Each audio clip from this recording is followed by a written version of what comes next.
In British politics, the Conservative Private Members Committee is a body of Conservative members of Parliament. Executive membership and offices are by consensus limited to backbench MPs, although since 2010 frontbench Conservative MPs have an open invitation to attend meetings. The committee meets every week while the UK Parliament is in session, and provides a way for Conservative backbenchers to coordinate and discuss their views based on their constituents and personal views. Independently of frontbenchers, the committee can also have an important role in choosing the party leader. The group was formed in 1923, but first became important after 1940. It is generally been closely related to the leadership and under the control of party whips.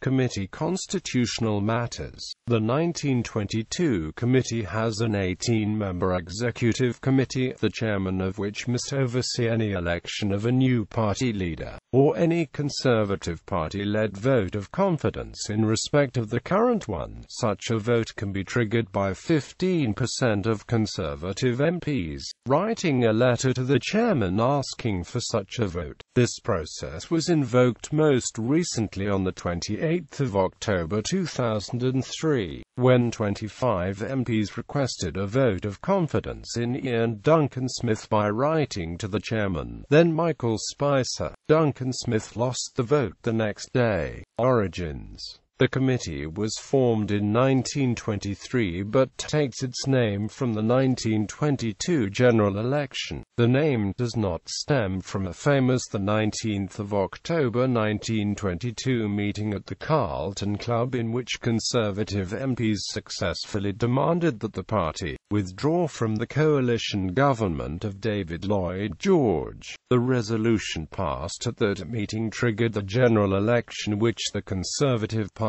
won. The many new Conservative MPs elected for the first time formed the Conservative Private Members Committee to discuss and influence political events. The MPs who founded the committee were not the same as those who had taken the decision to end the 1916-22 coalition government. It began as a small dining group of new members in 1922, then moved on to be a ginger group of active backbenchers. After the 1923 and 1924 elections, the membership expanded as more new Conservative MPs were elected, and in 1926 all backbench MPs were invited to become members. Consequently, it became a platform for the majority rather than a focus for discontent.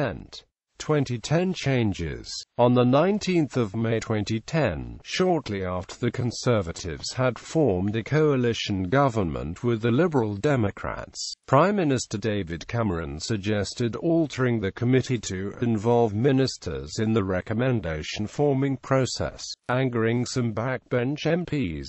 On the 20th of May 2010, committee members voted to approve the change, with 168 votes in favor and 118 against. Many backbench party members criticized the move and voted against it, while ministers had argued such a change would be necessary to continue operating coherently as a party during its membership of a coalition government. However, under its new chairman Graham Brady, it was clarified shortly after that vote that although frontbenchers are now able to attend meetings of the committee, only backbenchers would be able to vote for its officers and executive committee, similarly to the Parliamentary Labour Party. Recent media coverage. In July 2011, after addressing the House of Commons in the wake of James and Rupert Murdoch's parliamentary testimony in the News International phone hacking scandal, Cameron was reported to have been received enthusiastically by the committee. Later that night, a second Guardian report on this supportive reception stated that reporters outside were a probably intended audience for the show, and that Cameron's support amongst Tories was still at least to some degree shaken by the News International related events. Without naming names, the report asserted, many complained that they cannot use the 1922 committee, without being briefed against for doing so. On the 20th of December 2012, The Spectator seemed to cast little doubt on backbenchers speaking their minds at meetings.